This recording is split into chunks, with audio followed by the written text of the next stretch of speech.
Three channel ప్రేక్షక దేవుళ్లకు కొండ శ్రీనివాస్.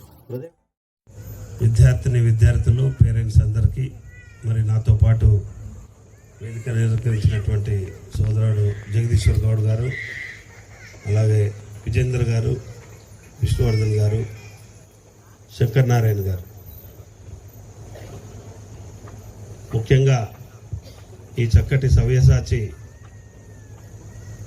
స్కూల్ని ఏర్పాటు చేసి యాన్యువల్ డే ఫంక్షన్కు మరి మీ అందరితో పాటు మమ్మల్ని అందరినీ పిలిచినటువంటి సోదరిమణి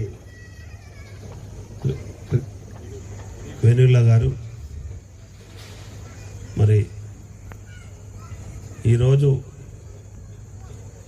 చక్కటి విద్యాభ్యాసంతో పాటు రాబోయే తరాలకు నాందిగా ఉండేట్టుగా మరి సవ్యసాచి పేరు పెట్టి చక్కటి స్కూల్ నడిపిస్తున్నటువంటి యాజమాన్యానికి, మరి విద్యార్థులందరూ కూడా ఉన్నతమైనటువంటి స్థితికి ఎదగాలని, చక్కటి విద్యాభ్యాసంతో పాటు రాబోయే రోజుల్లో భావి భారత పౌరులు వారికి అందరూ కూడా ఈ సవ్యసాచి మార్గదర్శకంగా ఉండాలని కాంక్షిస్తూ, మరి పేరెంట్స్ అందరూ కూడా మరి పిల్లల్ని ఏ రకంగా మనం చూస్తామో అదే రకంగా ఈరోజు విద్యాలయానికి వచ్చినటువంటి స్కూల్లో ఉన్నటువంటి టీచర్స్ కూడా అదే రకంగా చూస్తారు. కాబట్టి రేపు రాబోయే రోజుల్లో వాళ్ళని ఎంతో ఉన్నతమైనటువంటి స్థితికి ఎదగనికే తీర్చిదిద్దాలని కాంక్షిస్తూ ఈ చక్కటి కార్యక్రమాన్ని నిర్వహిస్తున్న నిర్వాహకులందరికీ మరొక్కసారి శుభాకాంక్షలు తెలియజేస్తూ ముగిస్తున్నాను. Thank you.